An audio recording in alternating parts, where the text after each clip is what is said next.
Andrew Undy Lee is a queer Australian-born Korean director, writer, producer, and production designer with a portfolio that speaks for itself and weaves storytelling that speaks to the ancestors and experiences of so many others.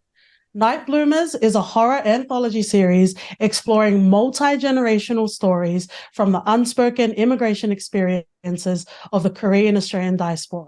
Night Bloomers premieres Saturday, the 28th of October on SBS Viceland and SBS On Demand. Andy, thank you so much and welcome to the For Your Reference podcast.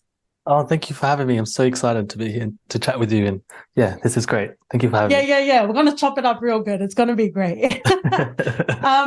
Well, congratulations on the career you've had so far. There's so much to talk about, but I do want to get to Night Bloomers. You know, you've been in film festivals, you've consulted for ABC shows, you've won awards, you know all this, but I got to say it for the people.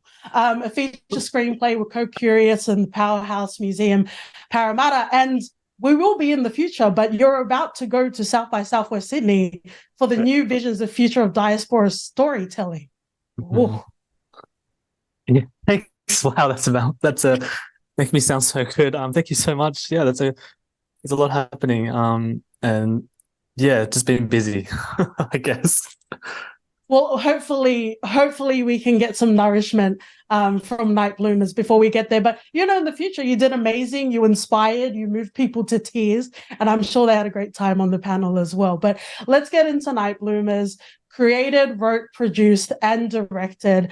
I guess it's cool to hear, first of all, that we're hearing very specific, because this was shot in Western Sydney, right? Correct. Yes. Yeah, so I was born and raised on Darkland in Blacktown. So awesome. It was really, right? Love it. So it's so cool to not only hear different stories that are different from even 10 years ago on Australian screens and internationally, but to succinctly have it in Western Sydney and to succinctly have it about, Korean Australian sort of diaspora. Big question, but what was it like being able to do that? Oh, I mean, I'll start with the Parramatta, Western Suburbs. I think it was great to be able to set it here because a lot of the actors were out here, but also everything's shot in the eastern suburbs of Sydney, and I've always had to travel like an hour and a half in traffic, and it was just so nice to be able to rock up in my own neighborhood and shoot the series that I was like, I'm going to set it in my neighborhood. Go around the corner shop, get some snacks. Around the corner, Parramatta, and this is where it's at. This is where the future's at. Parramatta is in the western suburbs. That's where the interesting stories are at.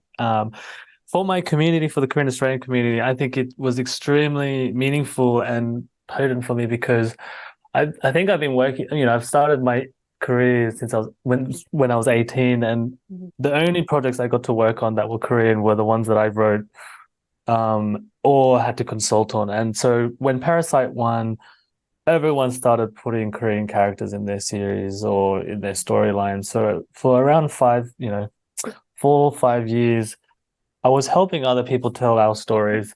So to now have the chance to write something for myself and for my community from the voices of Korean Australian writers, incredibly meaningful and empowering for us to have a voice and for us to have an authenticity in our storytelling.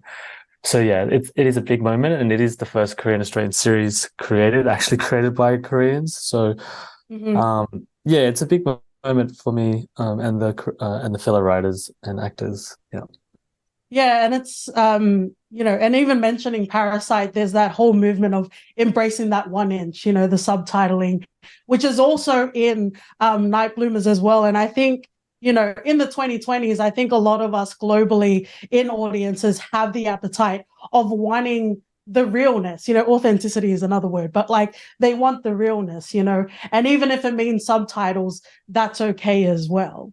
Totally. And everyone's learning Korean now these days anyway. Don't worry about me and my K-dramas. It's okay. You talk about a legacy, and I guess even from the point of view of specifically Korean Australian immigrant stories aren't necessarily highlighted as much as well, and having an oral history, and this is in some way being able to capture that and being able to distill that. And you also shared in an interview that was so real about our loved ones, whether it's our parents or our relatives, that Mm. they're not always going to be with us. And this is also a way to capture that. Yeah, definitely. Like, we're a young diaspora in this country. We've only have, I think, like three, almost very into four generations here. Like, and they came here in the 70s, and they're quite old. So they are rich with stories and survive, like both in surviving and thriving in, Mhm. post White Australia policy era. And they've built a future for us. So, part of me writing this is also just to kind of honor or just exploring Korean Australian diaspora narratives is to honor and retain this history that they've built and, be included in this country, that the history of this country does involve a small minority of Koreans that have settled here and built a life here. So that's incredibly important for me to retain and highlight for future generations. Yeah. Absolutely. And I also want to honor, because you talk about bringing on, the cast and crew and, how important it is.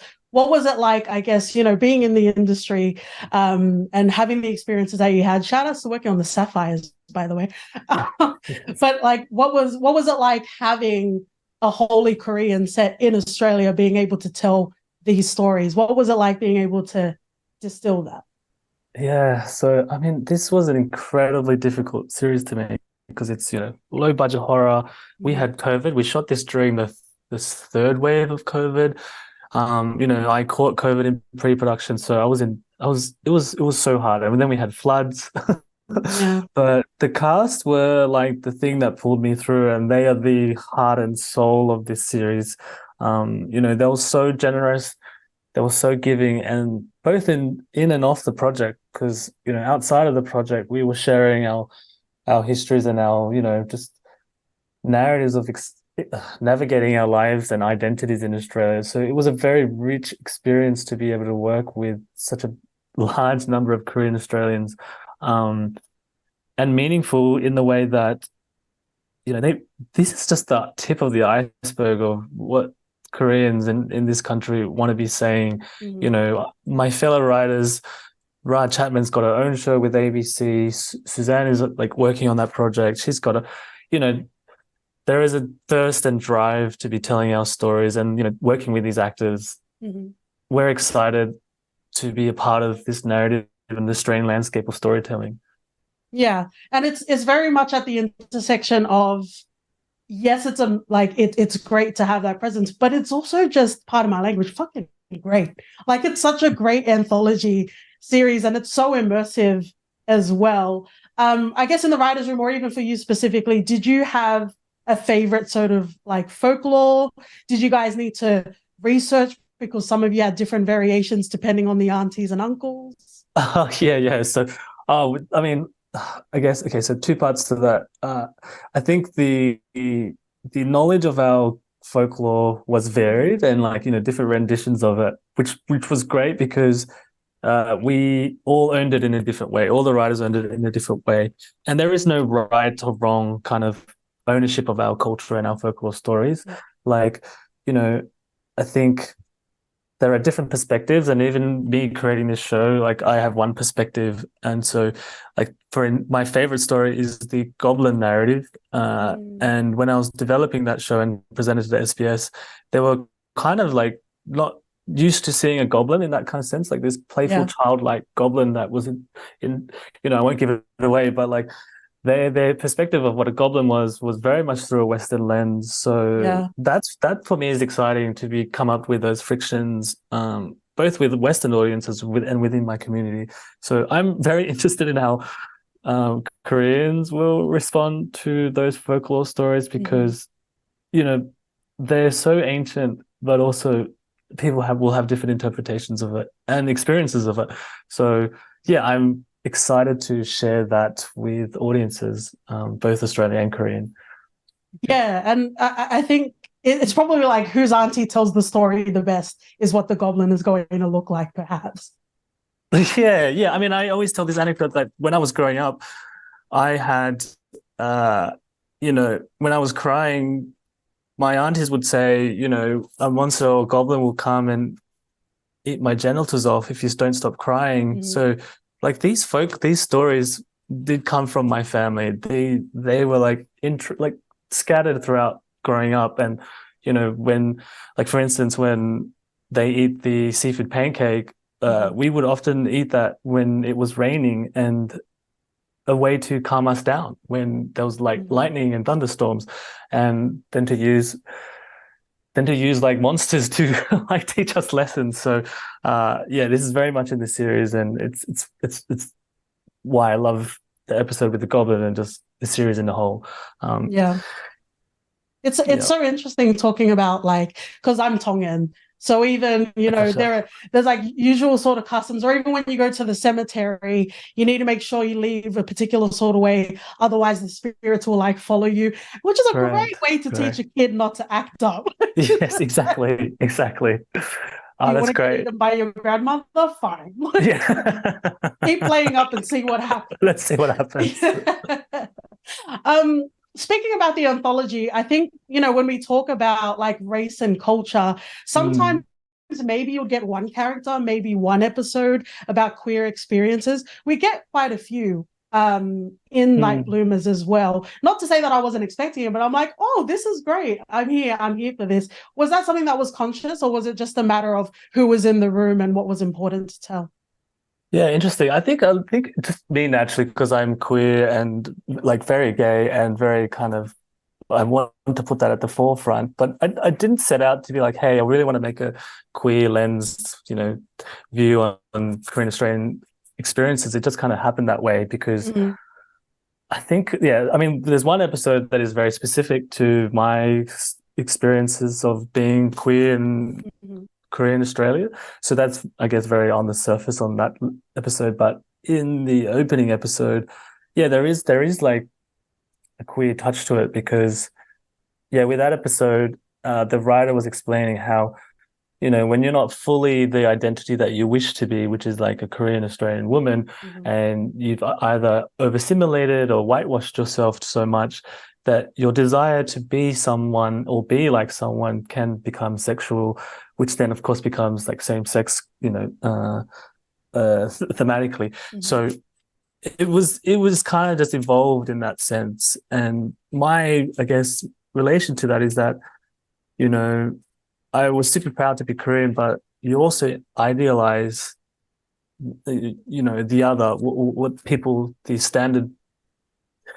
standards of what is beautiful in this country, which is, blonde, white, and blue-eyed. And so wanting to be that and wanting to have that and wanting to be intimate with that was explored with our own identities of how we see ourselves as Koreans. So yeah, convoluted answer, but there is a queer lens on it, but through the eyes of deeper thematics of what we're exploring about identity within this country. I think it's a great thing. I think the love that I guess from Tongans or even from Koreans that we get, it's layered and it's wrapped in love, but it's also wrapped in obligation and expectation. And I love that you didn't hide away from that. And it's like, we're not going to wait 3 seasons in before we start talking about queer experiences, because that is the experience as well. Exactly. I had so much more to talk about. We were going to fight about diversity and representation, but we're running out of time, Auntie. But thank you so much for your time. We're going to wrap up with our final question. We finish our reviews with a recommendation. So what would you pair with Night Bloomers as a double feature? As a double feature, I would put First, which is by Park Chan-wook, who it's a vampire film about a priest who Is this a Song Kang-ho, the horny priest? Not the horny priest. Oh, no, not the horny priest. He's a priest who's a vampire who is trying to basically he's trying to save people, but is also hungry to eat them as well. Okay, maybe I was just projecting then. Okay. I might give you another one, which would be Two Sisters, the classic Korean horror. Great. Yeah. Gorgeous. And thank you so much for your time and all the best. Thank you so much. Thank you so much for having me.